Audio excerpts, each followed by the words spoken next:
Thank you, Jamie. For 15 months, the Select Committee has neglected the job we were given to do, the actual work of preventing and preparing for future pandemics. To lead, instead, what they have done is led a crusade against Dr. Fauci, a public servant who has dedicated his life to advancing science, strengthening public health, and protecting each one of us. And despite his continued voluntary cooperation with the Select Subcommittee's efforts, including his voluntary participation at a 14-hour closed-door deposition interview in January, at which I was there every single minute. Republicans have continued to distort testimony to fan the flames of baseless theories that he caused the COVID-19 pandemic. Fact, that is simply not true. As this morning's Democratic staff report shows, there is not a single shred of evidence provided to the Select Committee that substantiates the extreme allegations that against Dr. Fauci, that he funded research that ultimately caused the COVID-19 pandemic and then orchestrated a suppression to cover it up. He did not. No evidence. Not there. Period. Facts. People don't like facts. I do.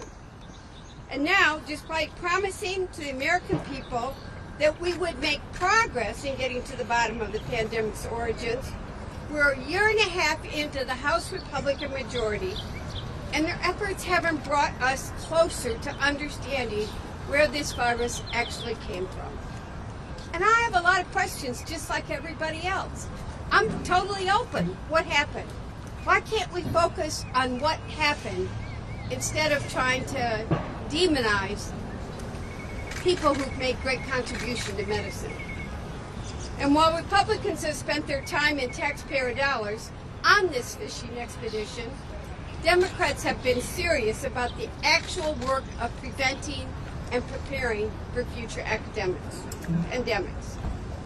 In the Energy and Commerce Committee, which I also sit on, Democrats have put forward a comprehensive pandemic all-hazardness and preparedness act proposal that meaningfully implements what we've learned from the COVID-19 pandemic.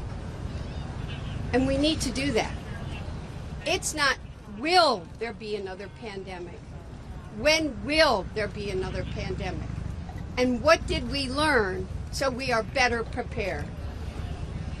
And what worries Republicans have refused to move this robust preparedness legislation. Last month, President Biden's Office of Science and Technology Policy at the White House released strengthened guidelines for research involving pathogens with pandemic potential, striking a thoughtful balance between the importance of safety, which we all want.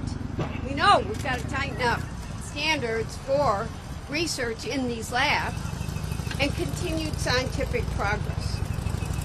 You know what worries me the most? Is the lack of public trust in public health. My own state, people aren't getting measles vaccines.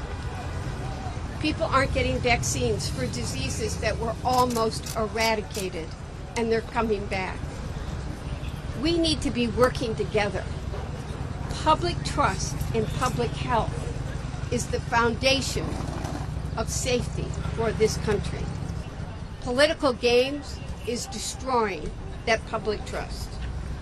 And as we look to the rest of the Congress, Democrats in the Select Subcommittee and across the caucus will continue to demonstrate the commitment to putting people over politics. Because the best thing we can do is actually make progress to ensure we don't have another pandemic. And I would hope that that is something that we can all agree on in both sides of the aisle.